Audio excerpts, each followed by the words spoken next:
श्री गोपाळ कृष्ण भगवान की जय. लीळा नंबर 185 चा उर्वरित भाग. मग सर्वज्ञ म्हणाले, जा गंगेवर जाऊन जेवा. एक घास तुम्ही घ्या, एक खाली ठेवा. तेव्हा भट्टोबास म्हणाले, आम्ही आमचे भिक्षा अन्न खाली का ठेवावे जीजी? एक घास आम्ही जेवू, एक घास हातावर धरू, मग ज्यांना घ्यायचा असेल ते घेतील. सर्वज्ञांनी मान्य केले. मग गंगा नदीवर गेले, आंघोळ केली. मग सिंहस्थळीवर जेवायला बसले. एक घास आपण घ्यायचे, एक घास तळहातावर धरायचे. मग म्हणायचे, ज्यांना घ्यायचा असेल त्यांनी घ्यावे, आणि तो घास अदृश्य होत असे. असे भट्टोबास नाथोबा जेवले. पात्रे पुसून बोटावर गरगर फिरवत सर्वज्ञांजवळ आले. सर्वज्ञ माईन भट्टाला म्हणाले, हे आधार की निराधार? माईन भट्ट म्हणाले, नाजी, बोटाचा आधार, इतर सर्व निराधार. तेव्हा भट्टोबासांनी व नाथोबांनी दंडोते घातले, श्रीचरणा लागले. मग सर्व जवळ बसले. सर्वज्ञांनी विचारले, काय हो, तुम्ही तृप्त झाले?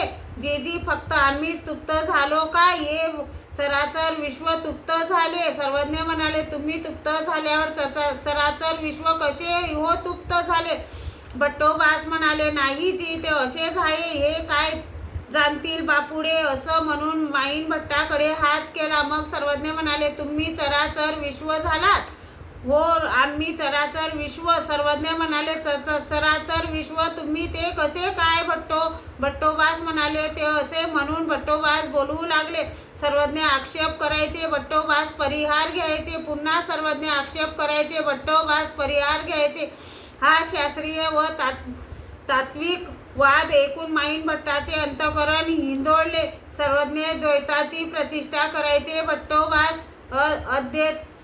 अद्वैताची प्रतिष्ठा करायची. अशी 1.5 तास चर्चा चालली. मग सर्वज्ञ माईन भट्टाला म्हणाले, काय हो, तुमच्या शास्त्राची यांचे काय जुळले की हे सर्व सुंटदेव? माईन भट्ट म्हणाले, नाजी, मागे भट्टाचार्य शंकराचार्य बोलताना ज्या श्रुती व आक्षेप राहिले होते ते आज भट बोलत आहेत.